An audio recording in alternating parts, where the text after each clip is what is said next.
Greetings, YouTube. I despise black boxes. Now, I suffer from anxiety, depression, PTSD, and ADHD. And the first black box I ever encountered was my father, who was an alcoholic. And why was he a black box? Because he was an alcoholic. There was no way to understand the mind of an alcoholic because the mind of an alcoholic didn't make any sense. But we seek patterns, we humans. And so as a child, I desperately tried to make sense of that.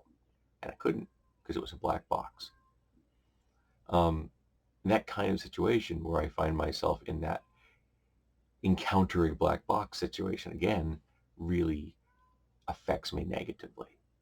I don't have the technical skill to understand how the software of my own computer functions a lot of the time. I don't know what's going on behind the scenes here, and I'm never going to. I This is not something I can easily wrap my head around. Because of that, it's a black box. When this thing does stuff that I don't understand, I find it profoundly, unbelievably frustrating. So I recently found myself in the same situation where I had gone to get my oil change, and they had to do a couple of other things while it was there. It was not cheap, Sometimes you got to spend the money to get your vehicle to operate properly, and I'm sure my car is much happier now than it was before. Um, and When they did this, the technician reset the oil filter sensor kind of thing, to make sure that it wasn't reading that it needed to be changed. So it reset it to 100%, lifespan. And when they did that, they changed the little digital screen on my dashboard. Now, this is an incredibly, unbelievably minor thing for most folks. But suddenly I couldn't access the screen that I normally see, the data that I relied on as I drove, specifically things like I like having a digital speedometer right in front of me. I find that easier than the needle speedometer. I mean, I've got one of those, but I don't find that to be something I connect with as rapidly to understand what speed I'm going. I like that little number right in front of me, even if I do on occasion go over the posted speed limit. Um, and I couldn't fix it. Now I know how to go through the different screens. I'm scrolling through the different screens, but I realized that I could look at a number of different screens, some of which I'd never seen before. But I was caught in the option selection. And what I needed to do was get to the trip select, because apparently the screens I want to look at, like tire pressure, speedometer, and things like that, um, are under trip. Okay, that's fine. You shove things into whatever category you want to. I couldn't access it. And it didn't make any sense to me. And it didn't react well. It pushed that "you are looking at a black box" button in my head. So I took out the guide from my uh, glove box, and I started flipping it. It took me forever to actually find the category that allowed me to figure out where to look in the book. The only reason I was able to is I actually had to look at the beginning of the book at the picture that showed you like the little arrows and what everything's called, because what they chose to call it was not what I would consider to be intuitive. What a shock. Then I went to the section that said how to control this thing. Cool, I found it. My anxiety levels are starting to come down. I am now at the point where I will get what I need to know, and I will be good. Except it wasn't. The description of what I needed to do did not mesh with what I was actually getting as a result. So it said, do this thing. I did that thing, and it didn't work. I followed the instructions exactly, word for word.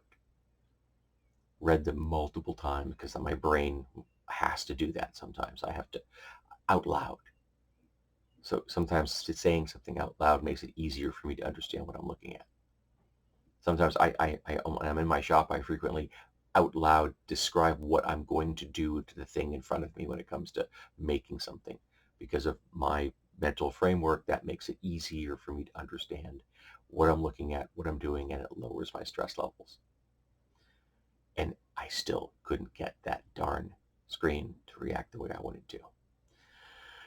So I was like, I don't know what I do. And like the next day, I'm pissed off, and like there was like the 2 or 3 days later, and I had everything had calmed down a bit, so I'm just kind of mucking around with the buttons. And I started doing things in combinations in a manner that wouldn't necessarily make any sense if you look at the book, but I'm like, I'm going to do it anyway.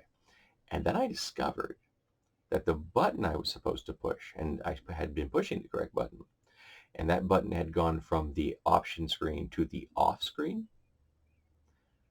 I had to do something after I had turned the screen off. Now, that made no sense to me. The book didn't say it, that you have to turn the screen off and then make a selection. No, it said hold this button and the screen will cycle from option to trip to option to trip. Makes sense. I've had that kind of thing happen. There's things at work I do all the time that do that. You hold the button, it cycles through different options until you get to the option you want. You take your finger off, and then you make an adjustment. Okay, perfect. I understand that. That didn't happen. Push the button, goes off. Push the button, comes on. That's not swapping between screens now, is it? No. I had to turn it off, and then I had to turn the selection knob. Why would I turn a knob when I turn something off? Now, I stumbled upon it because I had just been futzing around, and I just happened to hit something after I hit the off button without thinking about it. Except being pushed it, at random, essentially, and boom, oh. But then I made it go away. And now I understand. But the book didn't say that. A curse upon technical writers. When I teach people how to do things, and I do it frequently, I break it down into the simplest possible terms. I make a concerted effort to make sure that I am not skipping anything. That I'm not just assuming the thing that I'm showing is something that they know. I don't assume that anything is intuitive, because intuitive means that it is related to something you've done before.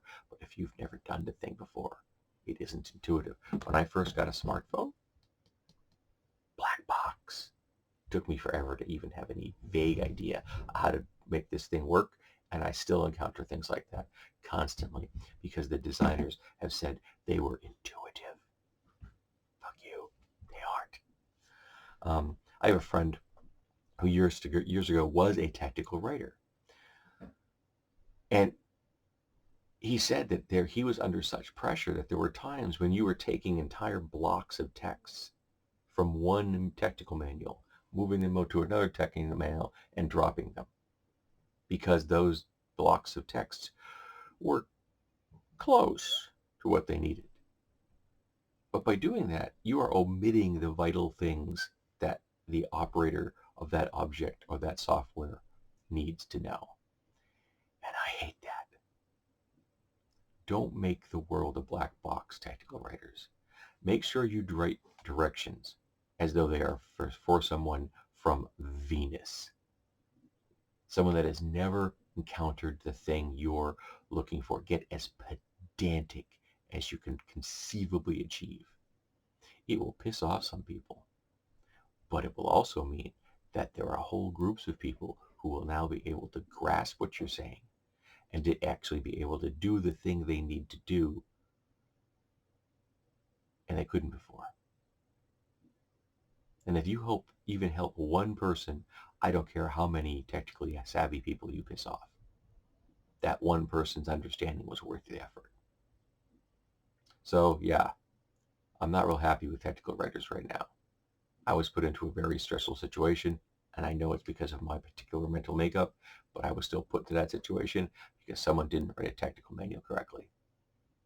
They presented me with a black box when they didn't have to. So yeah, not real happy with technical writers right now.